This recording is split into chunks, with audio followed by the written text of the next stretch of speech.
Style, comfort আর quality সব একসাথে এখন এক অবিশ্বাস্য মূল্যে। এগুলো আপনি রাফ ইউজ করলেও 2-3 বছরেও থাকবে একদম ঠিকঠাক। ফ্যাব্রিক একদম স্কিন ফ্রেন্ডলি আর সুপার সফট, রাফ ইউজের জন্য একদম পারফেক্ট।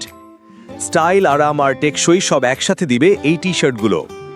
এটাতে পিন ডট কুল ম্যাশ ফ্যাব্রিক্স ব্যবহার করা হয়েছে এবং জিএসএম 160 থেকে 170, তাই হালকা ও ডিউরেবল।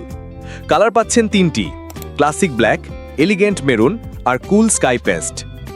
টি শার্টগুলোর চেস্টে ব্র্যান্ড এমব্রয়ডারি, হাতায় ব্র্যান্ড কালারের ইলাস্টিক কাফ, ব্যাক এবং সাইডে সিগনেচার লুপ ব্যবহার করা হয়েছে, যার ফলে এর লুক একদম ইউনিক। সাইজ পাচ্ছেন এম, এল, এক্সএল, 2XL আর 3XL, মানে সবার জন্যই আছে। নিখুঁত সেলাই, কেয়ার লেভেল সহ এক একটা টি শার্ট যেন এক একটা ব্র্যান্ড স্টেটমেন্ট। আর এত কিছু পাচ্ছেন মাত্র 990 টাকায়। 3টি ব্র্যান্ডের টি শার্ট একসাথে। স্টক খুবই সীমিত। অর্ডার করতে এখনই নিচের বাটনে ক্লিক করুন।